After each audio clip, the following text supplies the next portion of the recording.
MPSC मध्ये सगळ्यात निवांत पोस्ट आहे ती म्हणजे वरिष्ठ लिपिक किंवा वरिष्ठ अभिलेखापाल. मित्रांनो, यासाठी 50,000 पेक्षा जास्त पगार आहे आणि सगळ्यात महत्त्वाचं म्हणजे तर राज्य ग्राहक तक्रार निवारण आयोगामध्ये काम करण्याची मोठी संधी मिळणार आहे. पण या पदाबद्दल अजूनही विद्यार्थ्यांना माहिती नाहीये किंवा हे पद कोणत्या गटमध्ये समाविष्ट आहे, गट ब मध्ये आहे की गट क मध्ये आहे हे सुद्धा माहित नाहीये. तर लक्षात ठेवायचं, व्यवस्थित व्हिडिओ पहा. या पदाची संपूर्ण माहिती आपण बघणार आहोत. पात्रता असेल, प्रमोशन असेल, बदली असेल, पगार किती मिळतो किंवा अजून ज्या ज्या महत्त्वाच्या गोष्टी वाटतात यांचे कार्य आणि अधिकार सुद्धा महत्त्वाचे आहेत. त्यामुळे सविस्तर व्हिडिओ पाहत चला आणि व्हिडिओ शेवटपर्यंत बघायचा आहे. जे जे विद्यार्थी सध्या नवीन आहेत त्यांनी आपल्या चॅनलला पटकन सबस्क्राईब करा, कारण आपण आतापर्यंत सविस्तर गट क आणि गट ब मधील सुद्धा काही महत्त्वाच्या पदांची सविस्तर माहिती घेतलेली आहे.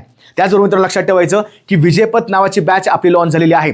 जे जे विद्यार्थी सध्या गट क ची तयारी करत आहेत, जी आपली 25 ऑक्टोबरला परीक्षा होणार आहे, त्यासाठी आपण दर्जेदार शिकवणी असणारी बॅच लॉन्च केलेली आहे. महाराष्ट्र अकॅडमीच्या ॲपला जाऊन पाहू शकता. यामध्ये सविस्तर आपण काही गोष्टी करत आहोत. सराव टेस्ट दिलेले आहेत, फ्री सुद्धा टेस्ट दिलेले आहेत. आणि लक्षात ठेवायचं, महाराष्ट्र अकॅडमीच्या ॲपला सुद्धा तुम्हाला फ्री स्टडी मटेरियल सुद्धा अवेलेबल केलेलं आहे.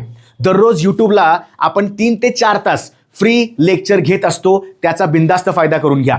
आता आपण पाहूया की ही जी वरिष्ठ लिपिकची पोस्ट आहे, विद्यार्थ्याच्या मनामध्ये प्रश्न पण आहे की सर लिपिक वेगळं, वरिष्ठ लिपिक वेगळं की म्हणजे दोघांनाही टायपिंग लागतं की टायपिंगची गरज नाही आहे. आता जी सध्या 3,000 पेक्षा जास्त पदं असणारी लिपिक टंकलेखक पदाची जाहिरात आली होती या गट क मध्ये, त्यासाठी टायपिंग कंपल्सरी आहे. ठीक आहे, म्हणजे तुमचं इंग्रजी किंवा इंग्रजी 40 किंवा मराठी 30 टायपिंग प्रमाणपत्र असणं गरजेचं आहे. दोन्ही असेल तरी हरकत नाही, दोघांपैकी एक असेल तरी हरकत नाही. पण या सुद्धा पदाच्या नावामध्ये तुम्ही पाहिलं असेल तर लिपिक हे पद आहे आणि विद्यार्थ्याच्या मनामध्ये प्रश्न आणि शंका भयानक आहेत. त्यांना वाटते सर हे पण लिपिक आहे, मग टायपिंग लागेल का? आता लक्षात ठेवायचं, आयोगानं जेव्हा याची ॲड काढली रिसेंटलीच, त्याच्यामध्ये तुम्ही पाहिलं असेल की तलाठीसोबतच सगळ्या विविध संवर्गाच्या त्याच्यामध्ये जाहिराती आल्या होत्या. विविध पदांची त्या ठिकाणी संख्या पण आली होती. आता लक्षात ठेवायचं की यासाठी कोणत्याही टायपिंगची गरज नाही आणि गरज का नाही आहे ते सुद्धा आपण बघूया. म्हणजे लिपिक टंकलेखक थोडंसं पद वेगळं आहे आणि वरिष्ठ लिपिक थोडं पद वेगळं आहे. मग लक्षात ठेवायचं, यासाठी आपण सविस्तर या ठिकाणी काही घटक पाहणार आहोत. तर लक्षात ठेवा, पात्रता मी तुम्हाला वारंवार सांगत असतो, तुम्ही ज्या ज्या पदाला सगळ्यांनी गट कचा फॉर्म भरला असेल, अजून भरला नसेल तर भरून घ्या. शेवटची तारीख ही 10 ऑगस्ट असणार आहे. त्यामुळे कुठल्या प्रकारची वेळ दवडू नका. सविस्तर आपण फॉर्म भरण्यापासून कसा भरायचा, डॉक्युमेंट्स कुठले लागतात किंवा सविस्तर गोष्टी आपल्या MPSC फॅक्टरीच्या यूट्यूब प्लॅटफॉर्मला सगळ्या गेलेल्या आहेत. त्यामुळे बिनधास्त पाहू शकता. आता पात्रतामध्ये बघा, पात्रता म्हणजे काय तर लक्षात ठेवा, 2 प्रकारच्या पात्रता आपण घेऊया. यामध्ये एक पात्रता असते ते म्हणजे शिक्षणाची पात्रता असते, त्याला आपण प्रॉपर भाषेमध्ये म्हणतो शैक्षणिक अर्हता. आता लक्ष द्यायचं, शैक्षणिक अर्हतामध्ये काय येणार तर शिक्षण महत्त्वाचं आहे. आणि सध्या जे आपण पद भरती पाहतोय MPSC गट क मध्ये, तर त्या सगळ्यांनाच किंवा ह्या पदाला सुद्धा, वरिष्ठ लिपिक पदाला सुद्धा लक्षात ठेवायचं महत्त्वाचं काय आहे तर कोणतंही ग्रॅज्युएशन चालेल, म्हणजे कोणतीही पदवी चालणार आहे, बरोबर. आणि कोणतीही पदवी चालणार असेल मग ती आर्ट्स आहे, कॉमर्स आहे, सायन्स आहे, इंजिनिअरिंग कोणतीही चालेल. लक्षात ठेवायचं. त्याचबरोबर आता इतर सुद्धा विद्यार्थी प्रश्न विचारतात की सर आम्ही 12वी पास आहोत. मी काय म्हटलं, पदवी पूर्ण झालेली पाहिजे किंवा जे शेवटच्या वर्षाला असणारे विद्यार्थी आहेत आपापल्या पदवीमध्ये, जसं की समजा इंजिनिअरिंगचा विद्यार्थी आहे, त्याचं लास्ट इयर म्हणजे 4th इयर असणार आहे. एखादा विद्यार्थी समजा 3ऱ्या वर्षाला असेल किंवा 2ऱ्या वर्षाला असेल, जे आपापल्या डिग्रीमध्ये, कारण प्रत्येकाची डिग्री वेगळ्या वर्षाची असणार आहे, मग त्या डिग्रीमध्ये जो शेवटच्या वर्षाला विद्यार्थी आहे तो सुद्धा या ठिकाणी अप्लाय करू शकतो. पण आयोगानं काय सांगितले की मुख्य परीक्षेचा फॉर्म भरेपर्यंत तुम्हाला काय करायचं आहे तर तुमचं पदवी प्रमाणपत्र तुमच्या हातामध्ये उपलब्ध पाहिजे. म्हणजे आपल्याला त्या ठिकाणी पदवी प्रमाणपत्राचा नंबर असेल, त्याची तारीख असेल किंवा ते अपलोड सुद्धा करावं लागेल. म्हणून मुख्य परीक्षेपर्यंत मिळणार असेल तर बिनधास्त अप्लाय करा. ठीक आहे, किंवा आता मी सांगण्यापेक्षा तुम्हालाच काय करायचं आहे, स्वतः MPSC प्रोफाईलला जा, लॉग इन करा, अप्लाय केलं नसेल अप्लाय करून घ्या. अनुभव तुम्हाला घ्यायचा आहे. मी फक्त तुम्हाला सांगतोय, कारण जोपर्यंत तुम्ही फॉर्म भरणार नाही तोपर्यंत तुम्हाला कुठल्या परीक्षेची त्या ठिकाणी कॉम्पिटिशन म्हणा किंवा कशा प्रकारचे प्रश्न असतात काहीच माहिती होणार नाही. त्यामुळे शिक्षण हे महत्त्वाचं आहे. शैक्षणिक अर्हता क्लिअर झालेली आहे. आता वयाची पात्रता काय आहे तर लक्षात ठेवायचं, सरसकट पाहायला गेलं तर ओपन म्हणजे अमागास असं मी जर पकडलं तर कमीत कमी 19, लक्षात ठेवा कमीत कमी 19, सगळ्यांनाच कमीत कमी 19 आहे, सगळ्यांनाच. ठीक आहे, पण ओपनमध्ये असेल तर ते मॅक्सिमम 38 पर्यंत लागतं. ठीक आहे, हे कधी पण लक्षात ठेवायचं. 19 ते 38 हा एक सर्टन क्रायटेरिया असतो. पण जर मागासवर्गीय असतील, अनाथ आरक्षण दावा करणारे आहेत, किंवा माजी सैनिक असतील, किंवा खेळाडू असतील, म्हणजे ज्यांना विविध प्रकारचं काही वेगळं स्पेशल आरक्षण दिलेलं आहे, त्यांना मात्र जास्तीत जास्त वयामध्ये सूट दिलेली आहे. बघा, इथं ओपनच्या विद्यार्थ्यांना कमीत कमी 19 आहे, इथं 38 आहे. पण जर मी म्हणलं की मागासवर्गीय समजा, किंवा अनाथ आरक्षण दावा करणारे विद्यार्थी आहेत, किंवा आर्थिकदृष्ट्या दुर्बल घटक असणारे विद्यार्थी म्हणजे ईडब्ल्यूएस राज्याचं पाहिजे, केंद्राचं नव्हे. दोन्ही ठिकाणी घोळ करायचा नाही. अजूनही विद्यार्थ्याच्या मनामध्ये प्रश्न असतात, NCL नाही काढला, ईडब्ल्यूएस नाही काढला. जे तुम्हाला डॉक्युमेंट मिळत असतील ते पटकन काढून घ्या आणि फॉर्म भरून टाका, कारण तुम्हाला त्याशिवाय तुमचं रिझर्वेशन क्लेम होणार नाही. ठीक आहे. आता मागास अनाथ असतील किंवा अधूग असतील म्हणजे ईडब्ल्यूएस मध्ये असतील स्टेटमधल्या, तर त्यांना मात्र जास्तीत जास्त 43 पर्यंत आहे. लक्षात. त्याच्यानंतर अत्यंत महत्त्वाचं अगेन, दिव्यांग व्यक्ती असतील म्हणा, किंवा अजून महत्त्वाचं काय खेळाडू ज्यांचं आरक्षण आहे खेळाडूमध्ये, क्रीडा आरक्षणामध्ये, त्यांना सुद्धा जास्तीत जास्त 43 ही अट दिलेली आहे. मग हे लक्षात ठेवायचं. आता जे माजी सैनिक विद्यार्थी आहेत त्यांना सुद्धा महत्त्वाचं काय बघा, माजी सैनिक विद्यार्थ्यांना एकतर परिपूर्ण मॅक्सिमम 38 वर्ष आहे, पण त्याचबरोबर त्यांचं 3 वर्ष त्यांची सेवेचा कालावधी म्हणजे त्यांनी जेवढी सेवा केला असेल तो सेवेचा कालावधी प्लस 3 वर्ष त्याच्या ठिकाणी सवलत दिलेली आहे. म्हणजे मॅक्सिमम एज त्यांचं खूप जास्त जातं, कारण त्यांना सुद्धा संधी मिळाली पाहिजे. मग लक्षात ठेवा, सध्या पाहायला गेलं तर जे नवीन पदं ॲड झाली होती, अजूनही आरक्षणाचा प्रवर्ग जाहीर झालेला नाही.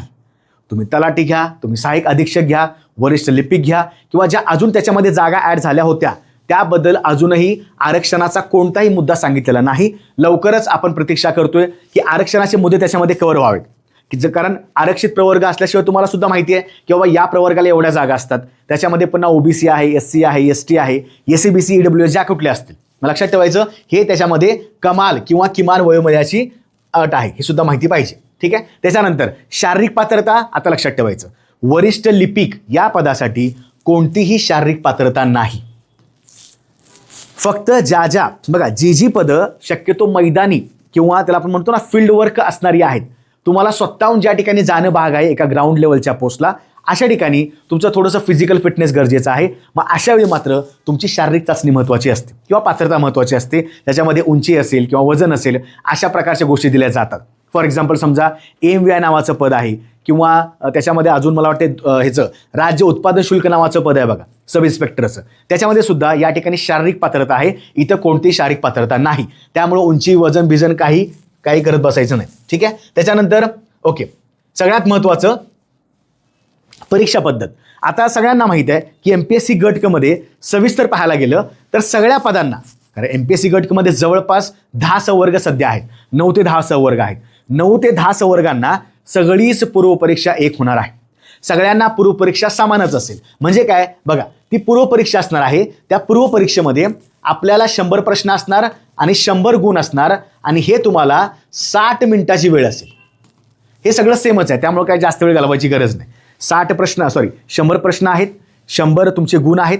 निगेटिव्ह मार्किंग आहे का? 100% निगेटिव्ह मार्किंग आहे. किती असणार आहे? 1/4 निगेटिव्ह मार्किंग असणार आहे.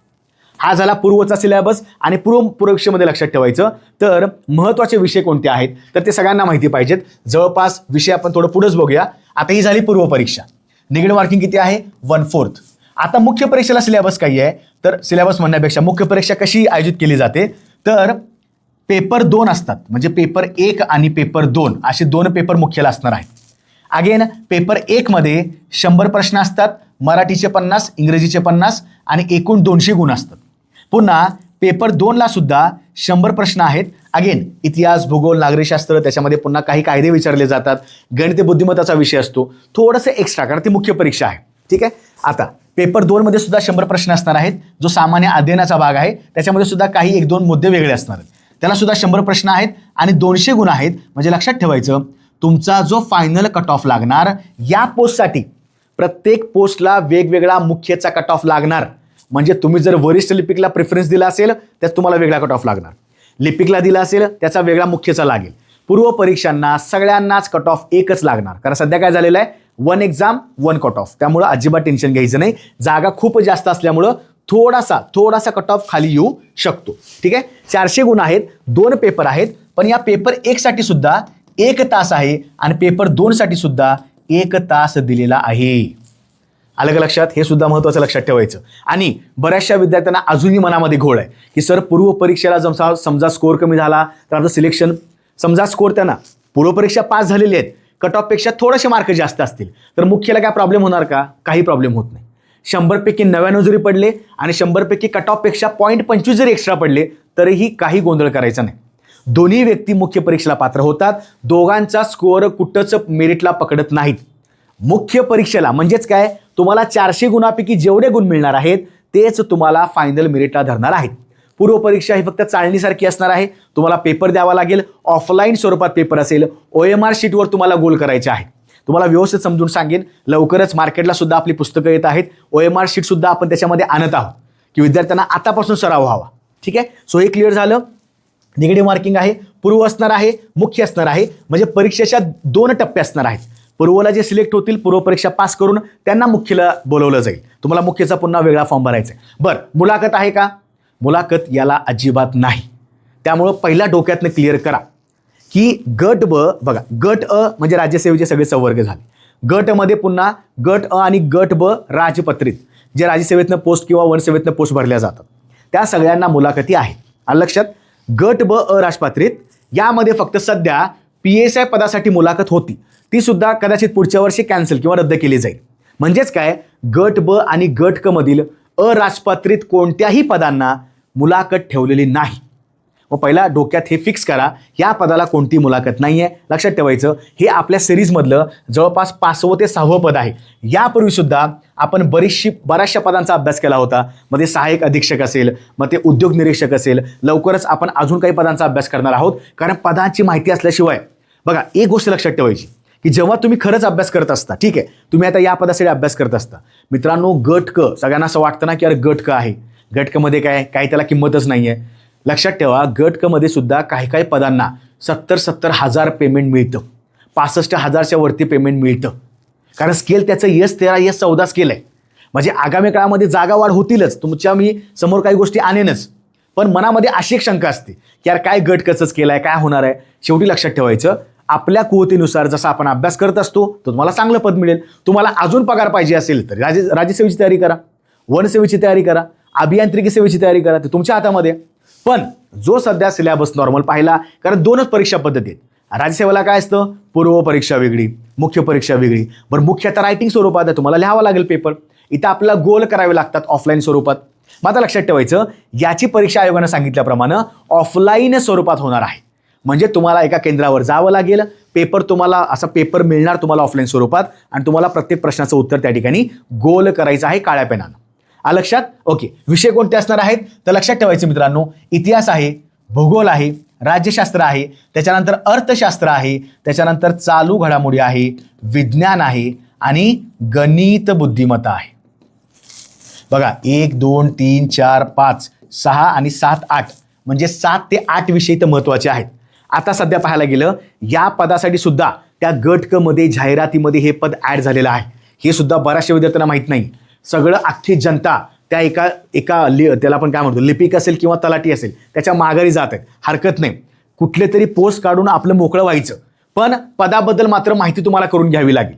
कारण ज्या पदासाठी आपण अप्लाय करत असतो तुम्हाला त्याचं माहिती असणं गरजेचं आहे. आलं का लक्षात? म्हणजेच काय, तर इतिहास पासून ते गणित बुद्धिमत्तेपर्यंत हेच तुम्हाला विषय पूर्वाला सुद्धा. आणि थोडंसं वेगळं पाहायला गेलं तर मराठी इंग्रजी हा सुद्धा विषय असणार आहे. कशाला? मुख्य परीक्षेला. अजूनही विद्यार्थ्यांना माहिती नाही, मराठी इंग्रजी विषय हा पूर्व परीक्षेला नसतो. MPSCच्या मराठी इंग्रजी विषय 100 प्रश्न 50-50, 100 प्रश्न 200 मार्क हा मुख्यचा सिलेबस आहे. पूर्वचा याचा काही संबंध नाही. हे 2 विषय इकडे नसतात, हे लक्षात ठेवायचं. ठीक आहे. पूर्वमध्ये थोडंसं हे विषय डीपमध्ये असतात, म्हणजे वरचेवर असतील. मुख्यमध्ये सुद्धा हेच विषय पुन्हा येणार आहेत. यामध्ये काही घटक थोडेफार प्रमाणात ऍड होतील. आता बघा, पूर्व परीक्षेला इतिहासाला 10 प्रश्न, भूगोलाला 10 प्रश्न, राज्यशास्त्र अगेन 15 प्रश्न, वेटेज जास्त आहे.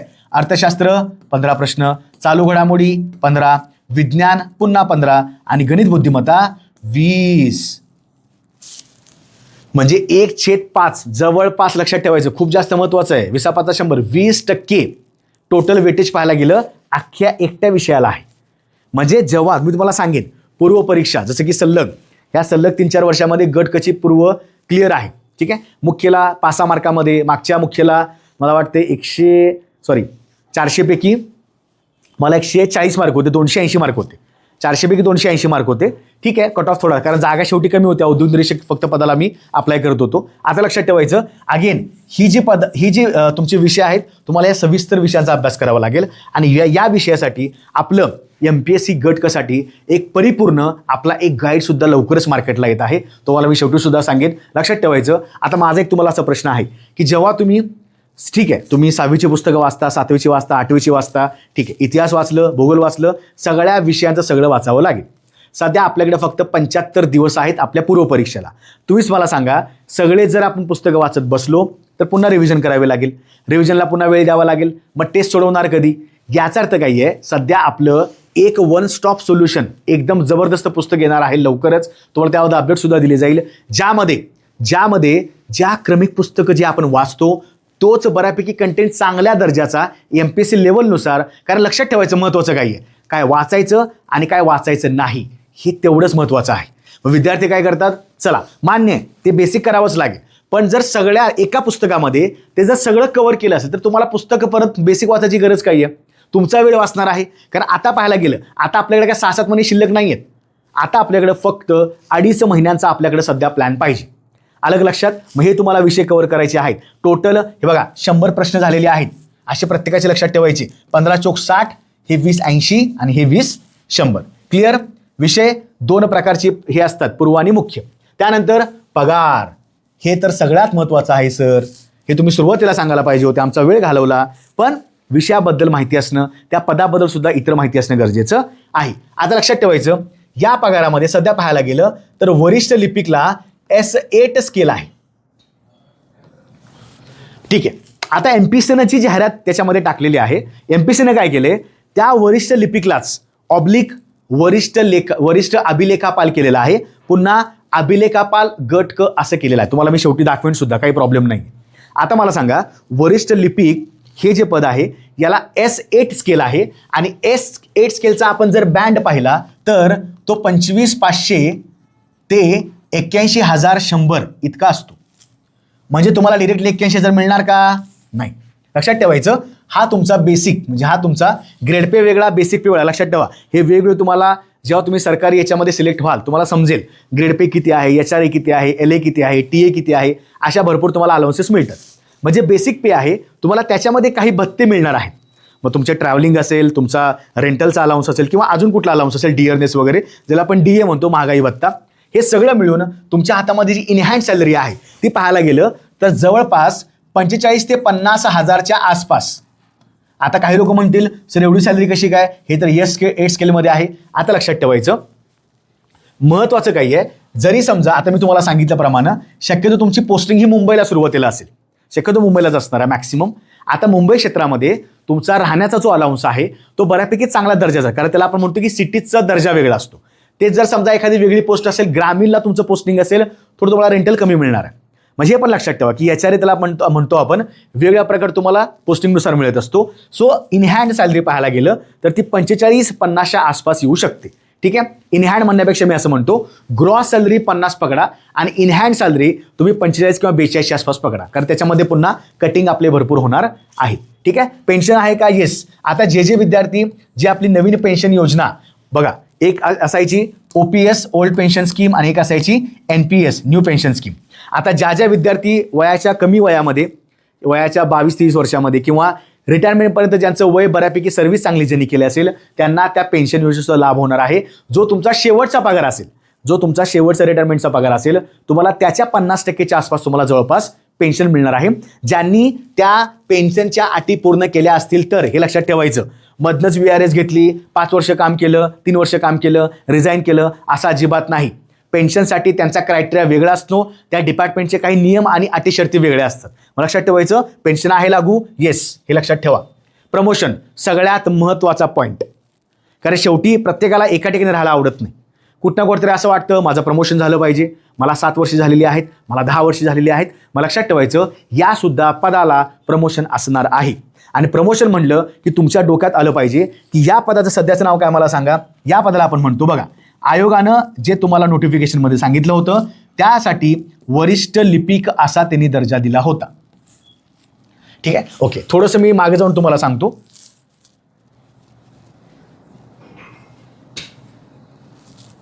ओके, आता हे तुम्हाला मागाशी मी म्हटलं सुरुवातीला की पूर्वपरीक्षा मुख्य परीक्षा याच्यामध्ये एक पॉईंट लक्षात ठेवायचा. तर विद्यार्थ्याच्या मनामध्ये असेल की सर तुम्ही पदवीचा उल्लेख केला, कोणती पदवी चालेल, म्हणजे संविधानिक विद्यापीठाची. त्यानंतर यासाठी टायपिंग लागेल का, हा सगळ्यात महत्त्वाचा मुद्दा आहे. बघा, या पदासाठी कोणतंही टायपिंग लागत नाही.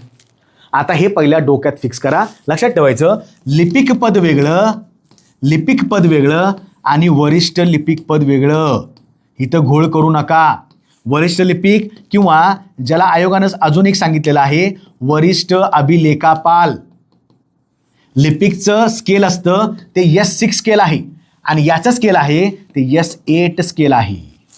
आता या पदाला टायपिंग लागेल, पण या पदाचा आणि टायपिंगचा काहीही एक संबंध नाही. त्यामुळं टायपिंग नसणारे सुद्धा या ठिकाणी प्रेफरन्स देऊ शकतात. तुम्हाला मी जेव्हा तुम्ही पूर्वपरीक्षा क्लिअर कराल मुख्यला सुद्धा तुम्हाला प्रेफरन्स द्यावा लागतो. ठीक आहे, कारण का शेवटी एका व्यक्तीला एक पोस्ट मिळणं गरजेचं आहे, म्हणून ते प्रेफरन्स देणं गरजेचं आहे. ठीक आहे, वरिष्ठ लिपिकला किंवा वरिष्ठ अभिलेखापालाला या पदाला कोणत्या प्रकारचं टायपिंग नाही. त्यामुळे निश्चिंत राहा. लिपिक वेगळं, वरिष्ठ लिपिक वेगळं. याच्या जागा खूप जास्त आहेत, 3100 जास्त आहेत. ठीक आहे, त्यामुळं तिकडचं थोडंसं वेगळं पडणार, इकडचं वेगळं पडणार. या पदाला टायपिंग अजिबात नाही. तो पॉईंट माझा थोडासा मिस झाला होता. ओके, आता बघा, या पदाचं नाव आयोगानं सांगितलेलं आहे वरिष्ठ लिपिक, म्हणजे सिनियर क्लर्क किंवा त्याला आपण काय म्हणतो वरिष्ठ अभिलेखापाल. हे आयोगानं सांगितल्याप्रमाणे. पण लक्षात ठेवायचं मित्रांनो, ह्या दोन्हीही पदांची थोडीशी कार्य वेगळी आहेत. बघा, याचं काम असतं रेकॉर्ड कीपर. हा काय करतो तर जे त्या डिपार्टमेंटला, फॉर एक्झाम्पल याचं पोस्टिंग कुठं असणार आहे, राज्य ग्राहक तक्रार निवारण आयोगामध्ये.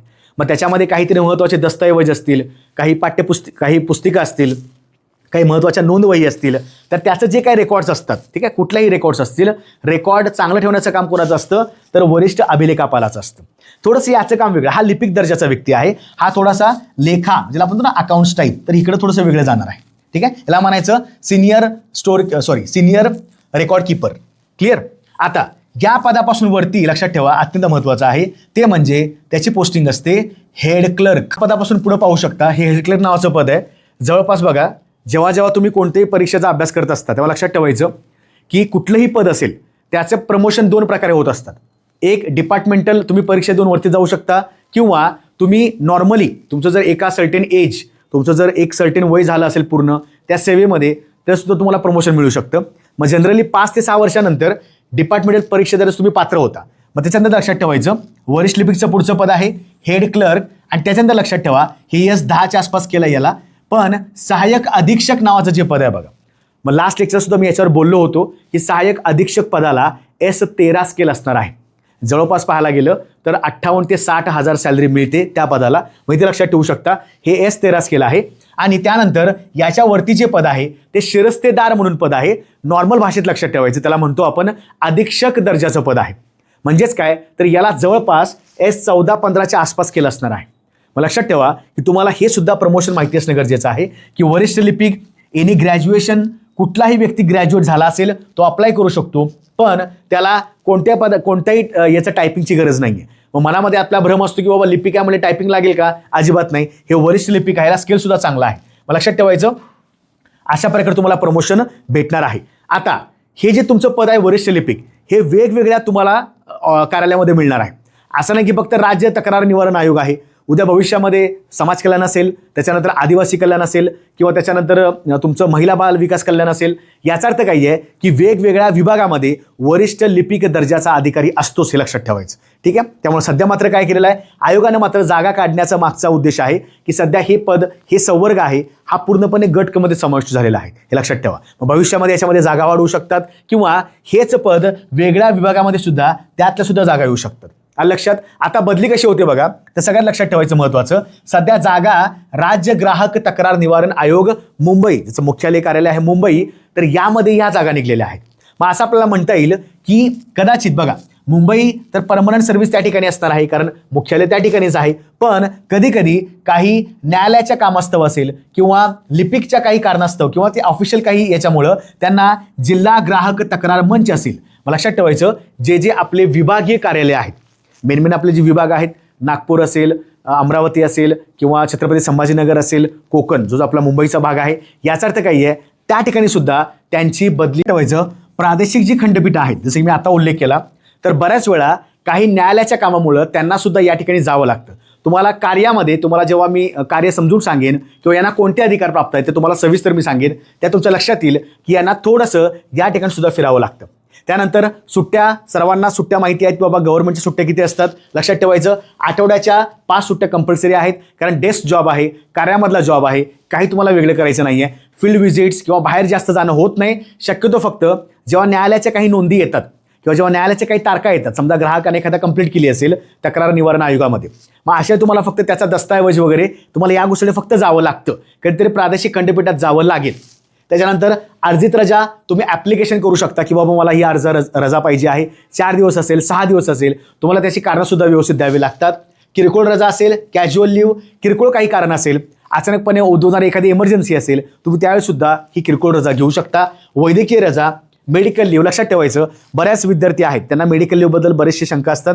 तर अत्यंत महत्त्वाचं आहे की जेव्हा तुम्ही कुठल्याही प्रकारचं तुम्हाला दुखापत झाली असेल की तुम्हाला मेडिकल कारणास्तव काही दिवस सुट्ट्या पाहिजे आहेत, तर तुम्हाला अशा वेळी समजा सुट्ट्या जास्त घ्यायच्या असतील, तुम्हाला वरिष्ठाकडनं त्यासाठी एखादं पत्रक घ्यावं लागतं. पण नॉर्मल सुट्ट्या असतील, तुम्ही जवळपास 60 दिवसापर्यंत नॉमिनल सुट्ट्या घेऊ शकता मेडिकल लिव्ह ML मध्ये. पण जर समजा दुखापत मोठी झाली असेल, काही सिरियस इंजुरी झाली असेल, तुमच्या वरिष्ठाकडनं सुद्धा तुम्ही रजा मंजूर करून घेऊ शकता. त्या बाबतीत तुम्हाला मेडिकल सर्टिफिकेट द्यावं लागतं, हे सुद्धा लक्षात ठेवायचं आहे. मातृत्व रजा सगळ्यांनाच माहिती आहे. ज्या महिला या ठिकाणी काम करणार आहेत त्यांना लग्न झाल्यानंतर ज्या काय मॅटर्निटी बेनिफिट मिळत असतात, डिलिव्हरीच्या पूर्वी असेल किंवा त्याच्यानंतर असतील, हे सुद्धा त्यांना व्यवस्थित मिळणार आहे. 26 आठवडे किंवा जर सिरियस काही गोष्टी असतील तर जास्त सुद्धा तुम्हाला या ठिकाणी पगारी रजा मिळणार आहे. त्यामुळं अजिबात काही टेन्शन नाही आहे. थोडा निवांतपणाचा जॉब असणार आहे. म्हणजे मी तर असं म्हणतोय की पोलीस विभागापेक्षा किंवा महसूल विभागापेक्षा हा जॉब थोडासा चांगला आणि निवांत थोडासा लक्षात ठेवायचा. आता वैद्यकीय खर्च लक्षात ठेवा, हा खूप जास्त महत्त्वाचा आहे. बऱ्याच वेळा विद्यार्थ्यांना माहिती नसतं. तर सर्व्हिसमध्ये असताना, सेवेमध्ये असताना, तुम्ही कामामध्ये असताना जर समजा काही मेडिकल दुखापत झाली असेल, काही विविध कारणास्तव तुम्हाला काही ॲडमिट करावं लागलं असेल, यासाठी सुद्धा शासनानं आपला फंड केलेला आहे. तुम्हाला त्या संदर्भात नियमावलीमध्ये तुम्हाला लक्षात आलं असेल की जी तुमची फॉर एक्झाम्पल हे राज्य ग्राहक तक्रार निवारण मंच आहे, तर यामध्ये सुद्धा तुम्हाला त्या सविस्तर अटी तुम्हाला माहिती करून घ्यायची आहेत की प्रत्येक ठिकाणी, हे फक्त या विभागाचंच नाही आहे, तर जेवढे सरकारी विभाग आहेत तुम्हाला त्या ठिकाणी सविस्तर मेडिकल खर्च दिला जातो. बऱ्यापैकी तुमचं जे घर भाडं आहे त्याला आपण म्हणतो सरकारी घर. आता सरकारी घर तुम्हाला शक्यतो मिळतच नाही, पण जे घर भाडं आहे त्याला आपण म्हणतो HRA, हाऊस रेंटल अलाउन्स, तुम्हाला प्रॉपरली मिळाला जातो. तुमची पोस्टिंग मुंबईमध्ये आहे शक्यतो, तर तुम्हाला मुंबईचा अलाउन्स प्रॉपरली मिळेल. तुमचा राहण्याचा तुम्हाला त्या ठिकाणी भत्ता मिळणार आहे. मृत्यू झाल्यास बराचसा फंड तुमच्या घरच्यांना मिळतो, शक्यतो सेवेमध्ये मृत्यू प्राप्त झाल्यास. आणि जर तुमचं वय जास्त असेल किंवा तुम्ही 20 वर्षापेक्षा जास्त सर्व्हिस केली असेल, तुम्हाला या ठिकाणी चांगला अलाउन्स मिळणार आहे. अपंगत्व आल्यास बऱ्याच वेळा काही कामामुळं सर्व्हिसमध्ये असताना दुखापत होऊ शकते आणि अशा वेळी अपंगत्व येऊ शकतं. लक्षात ठेवा, परमनंट डिसेबिलिटी असेल, सरकारला सुद्धा माहिती असतं किंवा विभागाला सुद्धा माहिती असतं की याच्याकडनं थोडंसं काम कमी होणार आहे किंवा काम होणारच नाही आहे, तर सुद्धा तुम्हाला चांगला मोबदला जातो. आणि लक्षात ठेवायचं, बऱ्याच वेळा मृत्यू झाल्यासुद्धा जे अंशकालीन उमेदवार असतात, जे अनुकंपा तत्वावर लागलेले असतात, म्हणजेच काय तर गट क मध्ये सुद्धा लक्षात ठेवायचं, बऱ्याच ठिकाणी जेव्हा एखादा व्यक्ती किंवा एखादी पुरुष किंवा महिला मृत्यू पावली असेल सर्व्हिसमध्ये असताना, त्याच्या खात्यावर किंवा त्याच ठिकाणी त्याच्या घरातल्या कुठल्या एका व्यक्तीला त्या ठिकाणी तिथं सर्व्हिस दिली जाते. ठीक आहे. किरकोळ सुद्धा प्रवास तुम्हाला भाडे मिळणार आहे. बऱ्याच वेळा न्यायालयाच्या कामामुळं किंवा काही दस्तऐवज नोंदणीसाठी तुम्हाला एका ठिकाणी दुसऱ्या ठिकाणी जावं लागतं, मग तुम्हाला अशा ठिकाणी ट्रॅव्हलिंग सुद्धा अलाउन्स चांगल्या प्रकारे मिळणार आहे.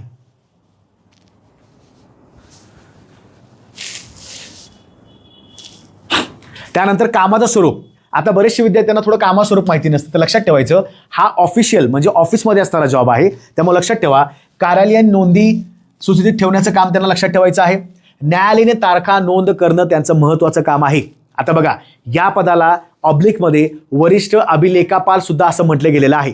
अभिलेखापालाचं काम काय असतं की सगळ्या ज्या काय रेकॉर्ड्स ठेवायच्या आहेत तर त्याच्या अंतर्गत त्याला ठेवावे लागतात. तसंच लक्षात ठेवा लिपिक जे पद आहे ते सुद्धा काय करू शकतो तर ज्या ज्या न्यायालयाने तारखा दिलेल्या आहेत, फॉर एक्झाम्पल एखादी ग्राहक मचाची केस पडली असेल किंवा त्या संदर्भात तारखा त्याला नोंद करून ठेवाव्या लागतात. आदेश असेल, पत्रक असेल किंवा कुठलाही पत्रव्यवहार करायचा असेल त्याच्या नोंदी ठेवाव्या लागतात. वरिष्ठांना प्रशासकीय मदत सुद्धा द्यावी लागते. त्याच्यावरती हेड क्लर्क असेल किंवा सहाय्यक अधीक्षक दर्जाचं जे पद आहे बऱ्याच वेळा वरिष्ठांना प्रशासकीय मदत करावी लागते अशा वेळी. किंवा ग्राहकासंदर्भात कुठल्याही विभागानं आदेश काढला असेल किंवा मंत्रालयामार्फत कुठला आदेश निघाला असेल, काही वेळा विधिमंडळामार्फत काही कायदा पास केला असेल, या सगळ्यांचं पत्रव्यवहार आदेश जतन करणं काम कोणाचं आहे तर वरिष्ठ लिपिक या पदासाठी तुम्हाला काम लक्षात ठेवायचं आहे. अधिकार सुद्धा चांगला आहे, त्यांना लक्षात ठेवायचं की राज्य ग्राहक तक्रार निवारण तुम्हाला काम करण्याची संधी मिळते. म्हणजे खूप मोठा आयोग आहे, लक्षात ठेवा. आता जाहिरातीमध्ये महत्त्वाचं काही आहे तर सध्या जी गट क साठी 5,707 पदासाठी जाहिरात आलेली आहे त्यामध्ये यासाठी 11 पदं समाविष्ट झालेली आहेत. बघा जाहिरात सध्या या पदाची कमी आहे, भविष्यामध्ये वेगवेगळ्या विभागाची पदं यामध्ये येऊ शकतात. वेगवेगळ्या विभागामध्ये सुद्धा हे पद महत्त्वाचं असतं, लक्षात ठेवायचं. त्यामुळं राज्य ग्राहक तक्रार निवारण आयोग मुंबई वरिष्ठ अभिलेखापाल ऑब्लिक वरिष्ठ लिपिक किंवा अभिलेखापाल गट क दर्जाचा आहे. आणि महत्त्वाचं काय आयोगाने सांगितल्याप्रमाणे कोणत्याही शाखेतील पदवी लागते. आता ज्यांनी अजूनही फॉर्म भरला नसेल त्यांनी लक्षात ठेवायचं आहे यासाठी अर्ज सादर करण्याचा दिनांक असणार आहे 10 ऑगस्ट, जो नवीन तारीख मध्यंतरी आली होती. रात्री 11:59 करू शकता, पण गडबडीमध्ये शेवटी करत नाहीये. पुन्हा तारीख वाढेल की नाही हे आपल्याला माहिती नाहीये. सध्या आपल्याकडे जे काही 2-3 दिवस शिल्लक आहेत त्याच्यामध्ये पटकन तुम्ही फॉर्म भरून घेऊ शकता. ठीक आहे. आणि त्यांनी पुन्हा सांगितलेलं आहे की ऑनलाईन मात्र फी तुम्ही 13 ऑगस्टपर्यंत भरू शकता. ठीक आहे. ओके. आणि लक्षात ठेवा ज्यांना खरंच अभ्यास करायचा आहे, आता महाराष्ट्र अकॅडमीच्या ॲप्लिकेशनला ही बॅच तर चालू झालेलीच आहे, पण लक्षात ठेवा महाराष्ट्र अकॅडमीच्या ॲपला सुद्धा विजयपथ बॅचच्या फोल्डरमध्ये कंटेंटमध्ये आपण फ्री टेस्ट देत आहोत, आपण फ्री स्टडी मटेरियल सुद्धा देत आहोत. तुम्ही घर बसल्या चालू घडामोडीचा अभ्यास दररोज किती काय महत्त्वाचं तुम्ही तेवढं सुद्धा करू शकता. त्याचबरोबर MPSC फॅक्टरीच्या आपल्या यूट्यूब प्लॅटफॉर्मला दररोज 4 ते 5 तास आपण फ्री लेक्चर्स घेत असतो, त्याचा सुद्धा फायदा करून घ्या. म्हणजे घर बसल्या तुम्हाला एवढ्या सगळ्या गोष्टी आपण परिपूर्ण देत आहोत. आता विद्यार्थ्याच्या मनामध्ये एक शंका असते की सर ही जी बॅच आहे ही फक्त पूर्वपरीक्षेसाठी आहे का, तर अजिबात नाही. आपण यामध्ये पूर्व आणि मुख्य दोन्हीचा सुद्धा सिलेबस कव्हर करून घेणार आहोत. त्यामुळे अजिबात टेन्शन घ्यायचं नाही आहे. दर्जेदार शिकवणी आहे, व्यवस्थित सगळे फॅकल्टीज आहेत, प्रत्येकाला मोठा अनुभव आहे. MPSC UPSC मध्ये सुद्धा सिलेक्ट झालेले व्यक्ती आहेत. कोणत्या प्रकारची शंका असल्यास या नंबरला संपर्क साधू शकता. त्याचबरोबर लवकरच आपलं MPSC गाईड नावाचं पुस्तक येणार आहे, ज्यामध्ये पूर्व आणि मुख्यचा सामान्य अध्ययनाचा आपण सगळा घटक या ठिकाणी कव्हर केलेला आहे. मग तो इतिहास असेल, भूगोल असेल, न्यायशास्त्र अशा पण सगळे विषय कव्हर केलेले आहेत. मग लक्षात ठेवा तलाठीसोबत जे कुठले MPSC गट क मध्ये सध्या पदं समाविष्ट आहेत त्यांच्यासाठी हे वन स्टॉप सोल्युशन असणार आहे. सध्या पाहायला गेलं सध्या आपल्याकडे वेळेचं बंधन आहे. 25 ऑक्टोबरला आपली परीक्षा होणार आहे, म्हणजे 75 दिवस मोजून आहेत. आता 75 दिवसामध्ये तुम्ही जर 10 ते 12 पुस्तकं वाचायला लागला, तुम्हाला पुन्हा रिव्हिजन करावे लागेल. अशापेक्षा तुम्ही एकच पुस्तक वाचू शकता जे तुम्हाला चांगलं रिव्हिजन पण करून देता येईल. आणि लक्षात ठेवायचं यामध्ये सगळा कंटेंट हा स्टेट बोर्ड NCERT जेवढे MPSCला महत्त्वाचं पाहिजे तेवढा पण हे व्यवस्थित टाकलेलं आहे. लवकर असे सुद्धा पुस्तक येणार आहे, त्याचा फायदा घेऊ शकता. आणि अशाच प्रकारच्या जर तुमचा जो काही कंटेंट आहे, पदाबद्दल माहिती असेल किंवा अजून कुठली अपडेट असेल तर आपल्या घर बसल्या जे आपले मित्रमैत्रिणी आहेत, अभ्यास करणारे आहेत, सिरियस विद्यार्थ्यापर्यंत पोहोचण्याचं तुमचं काम आहे. लक्षात ठेवायचं हे सगळ्यात बेस्ट चॅनल आहे. MPSC संदर्भात कोणती अपडेट असेल, पदाबद्दल माहिती असेल, इथं आपण सगळ्या गोष्टी करत आहोत. त्यामुळं नोटिफिकेशन बेल आयकॉन दाबूनच ठेवा. दररोजची अपडेट अजिबात मिस करायची नाही. अभ्यास चांगला करा. अशा वेगळ्या पदाबद्दल तुम्हाला माहिती सांगण्याचं मी माझं काम करेन, तुम्ही तुमचं काम करत राहा. पुन्हा भेटू. जय हिंद.